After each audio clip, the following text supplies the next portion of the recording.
আসসালামু আলাইকুম সবাইকে, আশা করি সবাই ভালো আছেন। রমজান মাস অলমোস্ট চলে গেল।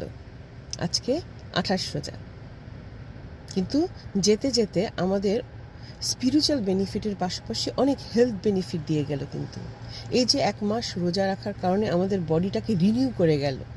কিভাবে? আমাদের বডিতে যত মারাত্মক টক্সিনগুলো আছে সেগুলোকে ডিটক্স করে গেল। রমজান মাসের এই রোজার কারণে আমাদের ডাইজেস্টিভ সিস্টেম একটা ব্রেক মিলল।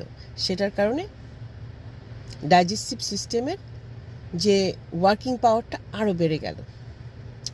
এতে কি হলো? আমাদের কোলেস্টেরল রিডিউস হলো, ফলে হার্ট অ্যাটাক ও হৃদয়জনিত যত রোগ আছে সেগুলো রিডিউস হয়ে গেল। আমাদের ব্রেনের ফোকাস বেড়ে গেল এবং অন্যান্য যে ক্ল্যারিটিগুলো আছে সেগুলো আপনারা আস্তে আস্তে বুঝতে পারবেন আফটার রামাদান। আমাদের স্ট্রেস লেভেল কমে গেল, হরমোনাল যে ইমব্যালেন্সটা আছে এই সময় ঠিক হয়ে যায়, ফলে হরমোনাল জনিত যত রোগ আছে সেগুলো আস্তে আস্তে কমতে থাকে, ঠিক হতে থাকে। আলহামদুলিল্লাহ, কত কত বেনিফিট রমজান আমাদের দিয়ে গেল, তাই না?